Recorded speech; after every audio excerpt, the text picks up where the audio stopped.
시온 찬양대의 귀한 찬양 감사드립니다. 하나님의 은혜와 평강이 모든 성도님들의 삶 가운데 늘 함께 하시기를 축복합니다. 특별히 오늘 함께 하신 모든 분들께서 다음 주에도 이 자리에서 꼭 웃으면서 뵐 수 있기를 바랍니다. 한경직 목사님께서 했던 유명한 일화가 있습니다. 이미 한 번쯤은 들어보셨으리라 생각되기도 합니다. 신학교에 다닐 때 저도 참 이 이야기를 많이 들었던 이야기입니다. 내용은 이렇습니다. 목사님들이 은퇴하고 남한 산성에 터를 잡고 지내셨던 그 한경직 목사님을 찾아가셨습니다.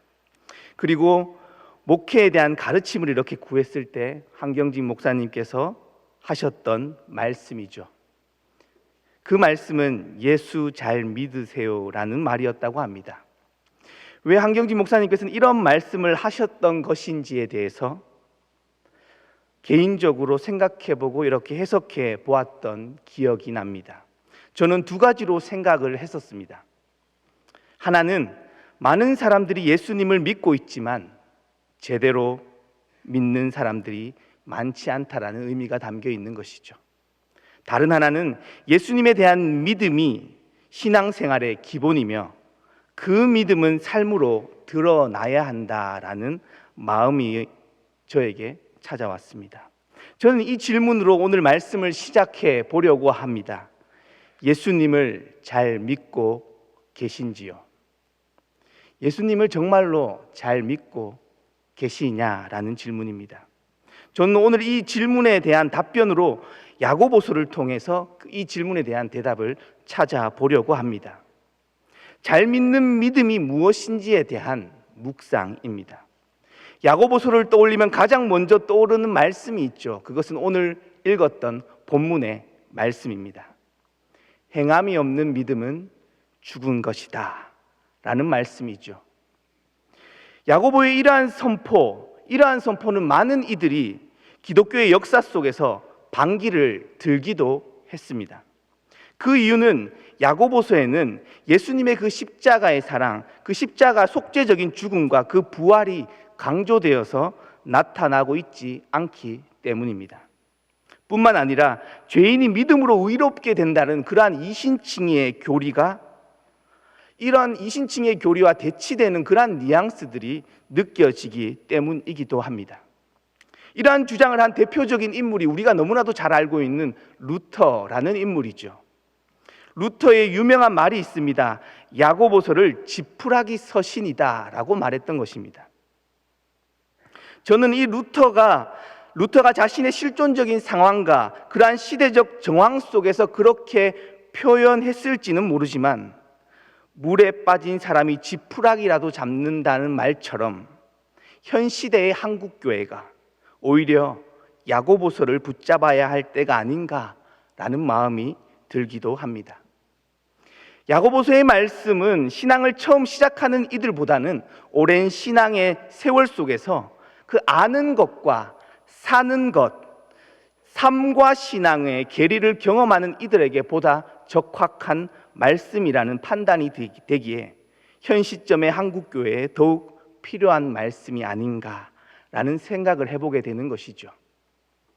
야고보는 우리에게 확신에 찬 어조로 외치고 있습니다. 자신을 변화시키지 못하는 지식은 쓸모없을 뿐만 아니라 때로는 자신의 일들을 합리화하는 수단으로 사용되기 때문에 악할 뿐이다라는 이야기입니다. 그렇기에 야고보서는 우리에게 듣고 배운 하나님의 말씀을, 각자의 마음에 심기워진 그 말씀을 실천하라고 우리에게 요청하고 있습니다. 그리고 다시 배우라고 말합니다. 그리고 다시 살아내라고 말합니다. 그리고 내 힘으로 살아내지 못하는 현실 속에서 다시 기도하라고 요청하며 다시 살아내라고 말합니다. 하나님의 말씀을 단순한 지식으로 채우는 것이 아니라 삶으로 살아낼 것을 요청하는 말씀이죠. 오해를 방지하기 위해서 다시 한번 설명하면 이는 지식과 삶의 분리를 거부했던 것입니다. 말씀을 알아가는 삶을 거부했던 것이 아니죠. 우리 안에 말씀이 가득 차 있을 때 그때서야 비로소 말씀이 삶으로 표현되기 때문입니다. 야고보서 1장과 2장에서는 믿음의 삶을 세 가지로 구체화해서 표현하고 있습니다. 첫째는 말을 통제하는 삶입니다.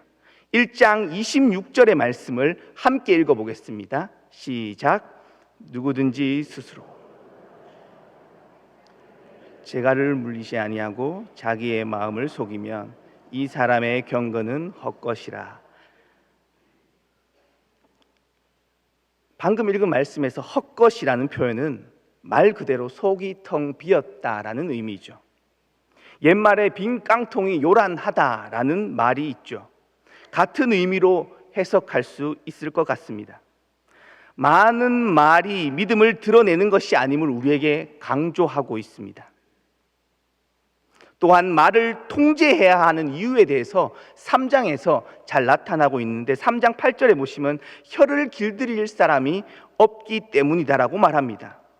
말을 자꾸 하다 보면 쓸데없는 말을 하게 되고 자신의 모난 그 마음들이 그 말 속에서 이렇게 드러나게 되는 것이죠. 그렇기에 믿음의 사람들은 말을 신중하게 해야 합니다. 바울은 하나님의 나라는 말에 있지 아니하고 능력에 있다라고 표현합니다. 요한도 말과 혀로만 사랑하지 말고 행함과 진실함으로 사랑하라라고 권면합니다. 우리의 언어의 습관, 이 언어의 습관이 믿음의 언어와 태도로 드러나실 수 있으시기를 소망합니다. 둘째는 새 속에 물들지 않는 참된 경건의 삶입니다. 긍휼을 베푸는 삶이다라고 표현할 수 있습니다. 1장 27절의 말씀을 함께 읽어보겠습니다. 시작. 하나님 아버지 앞에서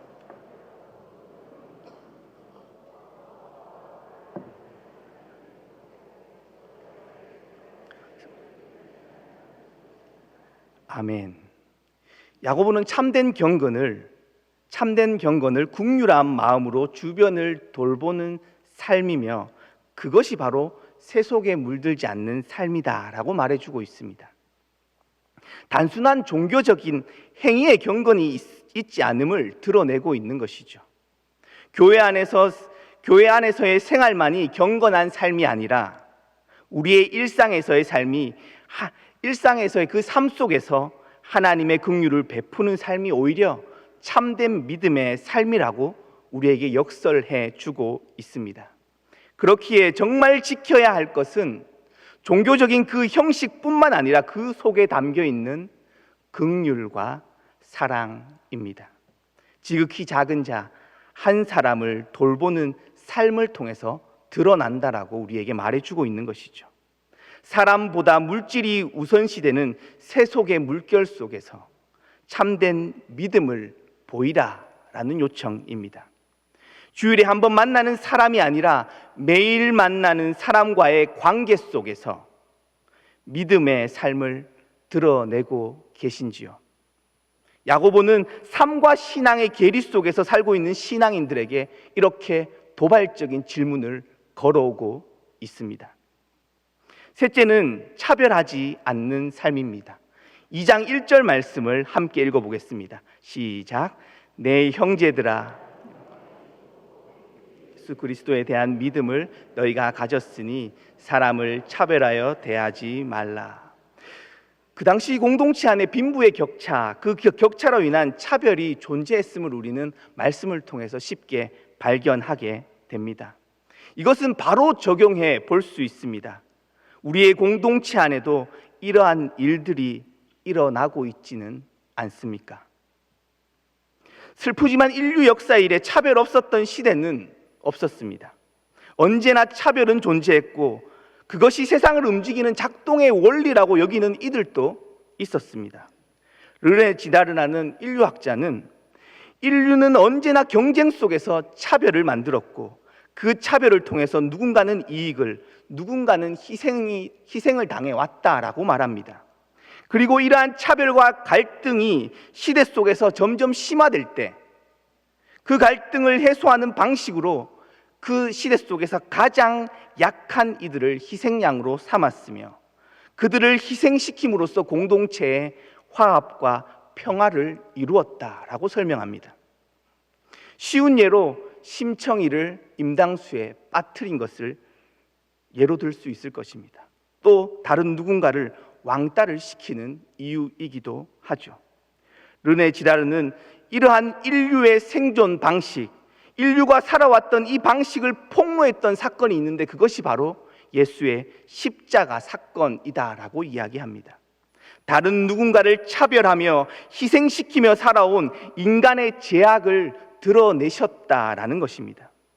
이를 통해 누군가를 희생시키는 차별의 삶이 아니라 다른 이들을 섬기고 사랑하는 삶으로 우리를 돌이키시고 부르시고 계심을 깨닫게 됩니다. 배제하고 차별하는 삶을 넘어서는 포용과 사랑의 삶으로 부르시고 있는 것이죠. 야고보서는 우리에게 믿음의 삶을 강력하게 살아가라고 요청하고 있습니다. 야고보는 왜 이렇게 강하게 행함을 강조하고 있었던 것일까요? 교회 공동체가 세상 공동체와 전혀 다르지 않았기 때문이 아닐까요? 믿음의 삶을 이야기하지만 실제의 삶은 물질의 논리를 따라 움직이며 다른 이들을 차별하고 경건의 모양은 있으나 능력은 없는 이들을 향한 야고보의 절규 섞인 외침이 아닐까요? 야고보가 가르치는 신앙은 매우 구체적이고 확고합니다. 믿음이 있다고 말하면서 그 믿음이 살아서 역사하는 역동성이 없다면, 실제적인 행함이 없다면 아무런 효력이 없는 말뿐인 신앙이 됨을 폭로하고 있습니다. 행함이라는 단어를 헬라어로 보면 에르곤이라는 단어입니다. 이 단어의 용례를 살펴보면 데살로니가 전서에 사랑의 수고와 믿음의 역사라는 표현이 있는데 이때 사용되는 여기에서는 에르곤이라는 단어가 역사라고 번역이 되었습니다. 풀어보면요, 믿음이 정말 살아있다면 역사하지 않을 수 없다라는 것입니다. 반대로 하나님 안에서 의미 있는 실천과 행함은 언제나 살아있는 믿음에서부터 나온다라는 뜻이기도 합니다. 하나님은 우리를 사랑하십니다. 우리는 그 사실을 어떻게 알 수 있을까요? 하나님께서 우리에게 보여주신 사건들, 그 계시들을 통해서 우리는 그 사랑을 만나게 되고 깨닫게 되는 것이죠. 하나님의 계시는 언제나 역사화될 때 우리의 현실 속에서 경험되어지는 것들입니다. 하나님께서는 우리의 믿음을 드러내 보이시기를 원하십니다. 예수님은 너희의 착한 행실로 하나님께 영광을 돌리라 라고 말씀하셨습니다. 이렇듯 믿음과 행함은 분리될 수 없습니다. 이 사실을 기억해야 합니다. 사랑하는 성도 여러분, 야고보의 선포가 율법과 같이 들려지지 않으시기를 바랍니다. 우리의 모든 신앙적인 행위가 자발적이고 기쁨과 감사 속에서 나오지 않는다면 먼저 구원의 감격을 회복해 달라고 기도하실 수 있으시기를 바랍니다. 믿음의 실천은 언제나 하나님의 은혜와 은총 속에서 출발되기 때문입니다. 그럼에도 기억할 것은 믿음의 삶이 때로는 의무감으로 다가온다 할지라도 신앙의 훈련을 통해서 진정한 기쁨과 감사를 맛보게 될 것입니다. 영성신학자들은 훈련을 통하지 않고는 진정한 자유를 맛본 사람이 없다라고 말하기도 합니다. 바울은 인내는 연단은 소망을 이룬다라고 말했습니다. 신앙의 삶, 다르게 표현해서 영성의 생활은 종교 생활과는 전혀 다릅니다. 신앙생활이 굳어지면 종교가 됩니다. 종교는 제도화된 신앙의 형태를 의미하는 것이죠. 전통이 쌓이고 체계화되면 서서히 본래의 정신에서 벗어나 내용보다는 외형에 더 집중하게 될 때 일어나게 되는 그러한 흐름들입니다. 영혼에 집중하기보다는 제도를 유지하고 조직을 강화하는 일에 더 집중하게 되면 교회는 언제나 종교화됩니다. 교회가 종교화되어질 때 신앙의 생명력은 잃어버리게 되는 것이죠. 종교화된 교회는 조직과 시스템에 의존하게 됩니다. 다르게 표현하면 인간의 힘에 의해 의존하게 된다라는 의미이죠. 경직화된 체계 속에서 믿음의 역동성은 약화될 수밖에 없습니다. 어떠한 이들은 이것을 안정적이라고 표현할 수도 있을 테죠. 아브라함 헬셀은 영적 생활에서 당연시하는 것이 가장 위험하다라고 말한 바 있습니다. 본질을 잃어가는 형식은 언제나 껍데기에 불과한 것이죠. 이러한 형식적인 종교 생활을 이어갈 때 신앙의 피상성은 점점점 깊어질 것입니다. 우리의 신앙은 허무와 무의미로 기결된다라는 것이죠. 신앙의 삶, 영성의 삶을 회복해야 합니다. 영적인 민감함을 회복해야 합니다. 하나님의 말씀이 늘 듣는 익숙한 지식으로 들려지는 것이 아니라 우리의 삶을 뒤흔드는 말씀이 되기 위해서는 우리에게 들려오는 그 말씀을 흘려보내는 것이 아니라 우리의 마음에 붙잡아 두고 그 말씀을 살아내기 위해 몸부림쳐야 합니다. 야고보는 그러한 믿음의 행함이 없다면 그 신앙은 죽은 것이라 먹고 말하며 헛것이라고 외쳤던 것입니다. 예수님을 잘 믿으세요라는 황경진 목사님의 이야기를 다시 곱씹어 봅니다.